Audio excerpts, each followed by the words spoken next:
हरे कृष्ण। अध्याय 18। विविध दान आदि कर्मों का फल प्रेत को प्राप्त होना, पद दान का महात्म्य, जीव को अवंतर देह की प्राप्ति का क्रम। भगवान श्री कृष्ण कह रहे हैं, हे पक्षी, इन श्रवण देवों के वचनों को सुनकर चित्रगुप्त पुनः क्षण भर स्वयं ध्यान करके मनुष्य जो कुछ भी दिन रात पाप पुण्य करता है उन्हें धर्मराज से निवेदन करते हैं।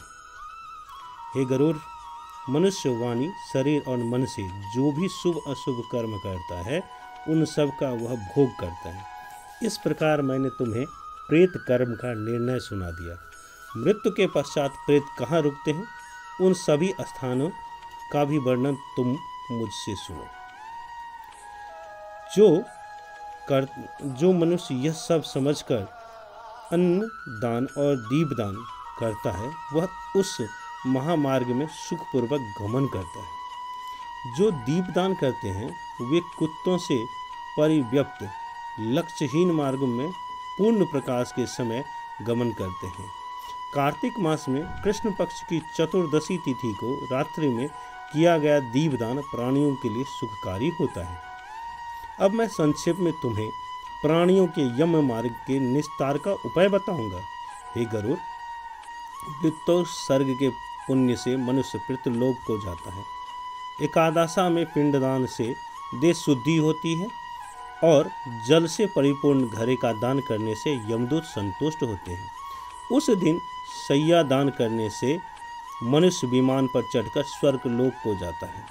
विशेषतः द्वादशा के दिन सभी प्रकार का दान देना चाहिए और 13 पद दान के लिए विहित श्रेष्ठ वस्तुओं को द्वादश के दिन अथवा जो जीवित रहते हुए अपने कल्याण के निमित्त दान देता है वह उसी के सहारे महामार्ग में सुखपूर्वक गमन करता है।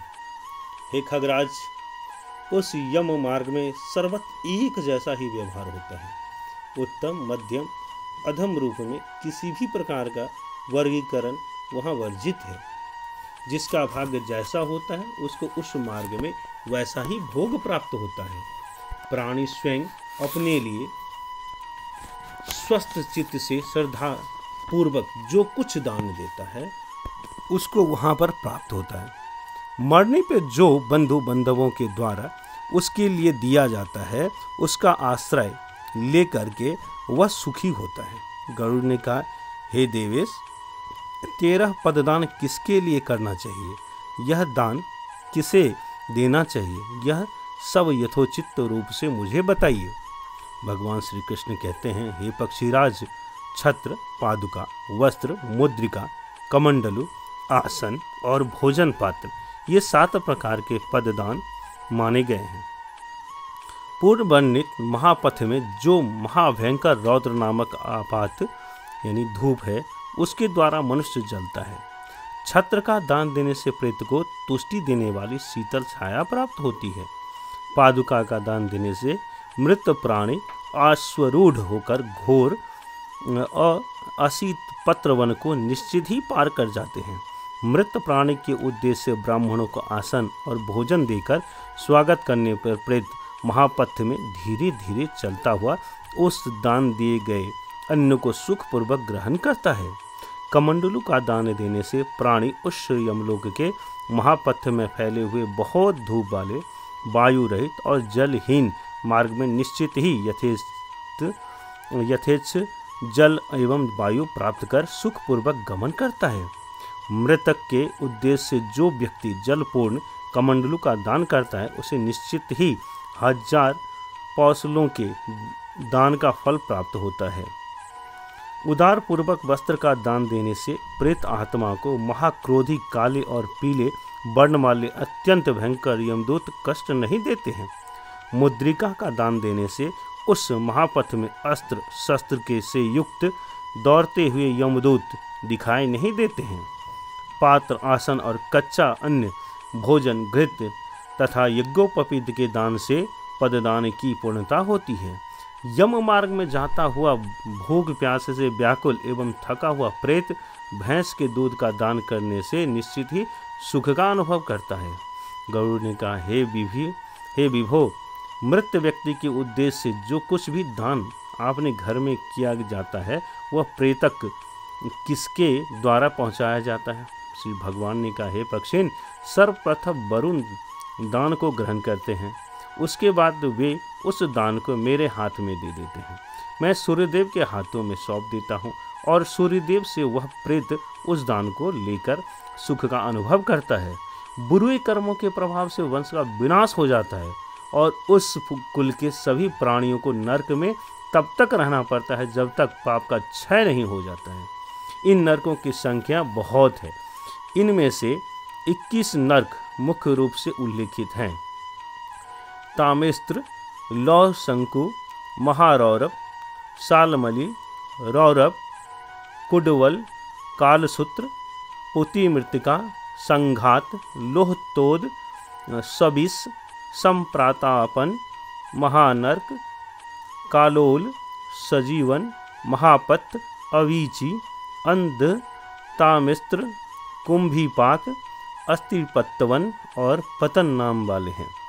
घोर यातना भोगते हुए जिनके बहुत से वर्ष बीत जाते हैं और यदि संतति नहीं है तो वे यम के दूत बन जाते हैं। यम के द्वारा भेजे गए वे दूत मरे हुए मनुष्यों के लिए प्रतिदिन बंधु बांधवों से दान स्वरूप प्राप्त अन्न और जल का सेवन करते हैं। मार्ग के मध्य में जब वे भूख प्यास से व्याकुल हो जाते हैं तो मरे हुए प्राणी का हिस्सा ही लूटकर खा पी जाते हैं। मास के अंत में जो भोजन और पिंडदान देते हैं, जब उसकी प्राप्ति नहीं होता है, जब उसकी प्राप्ति उन्हें हो जाती है तो वे सभी उसको खाकर संतुष्ट हो जाते हैं। इससे उन्हें प्रतिदिन वर्ष भर तृप्ति मिलती है। इस प्रकार किए गए पुण्य के प्रभाव से प्रेत सौरीपुर की यात्रा करता है। तदंतर 1 वर्ष बीतने पर वह प्रेत यमराज के भवन में सन्निकट स्थित भीतिकर नामक नगर में पहुंचकर 10 गात्र के पिंड से निर्मित हस्तमात्र परिमाण के शरीर को छोड़ देता है। जिस प्रकार राम को देखकर परशुराम तेज उनके शरीर से निकलकर राम में प्रविष्ट हो गया था, उसी प्रकार कर्मज शरीर का आश्रय देकर वह पूर्व शरीर का त्याग कर देता है। अंगुष्ठ मात्र परिमाण वाला वायु रूप वह शरीर समी पात्र पर चढ़कर आश्रय लेता है। जिस प्रकार मनुष्य चलते हुए एक पैर भूमि पर रखकर दूसरे पैर को आगे बढ़ाने के लिए उठाता है, जैसे तृण जलोका यानी तृण जोंक एक पांव पर स्थिर होकर दूसरे पांव को आगे बढ़ाता है, वैसे ही जीव को कर्मानुसार एक देह से दूसरे देह को धारण करता है। जिस प्रकार मनुष्य पुराने वस्त्र का त्याग कर नवीन वस्त्र धारण कर लेता है, उसी प्रकार जीव अपने पुराने शरीर का त्याग करके नए शरीर को धारण करता है। जैसे कि भगवत गीता में कहा गया है, वासांसि जीर्णानि यथा विहाय नवानि गृह्णाति नरो पराणि तथा शरीराणि विहाय जीर्णान्य नयानि संयाति नवानि देहि। तो इस प्रकार ये 28वां अध्याय पूर्ण हुआ। हरे कृष्ण।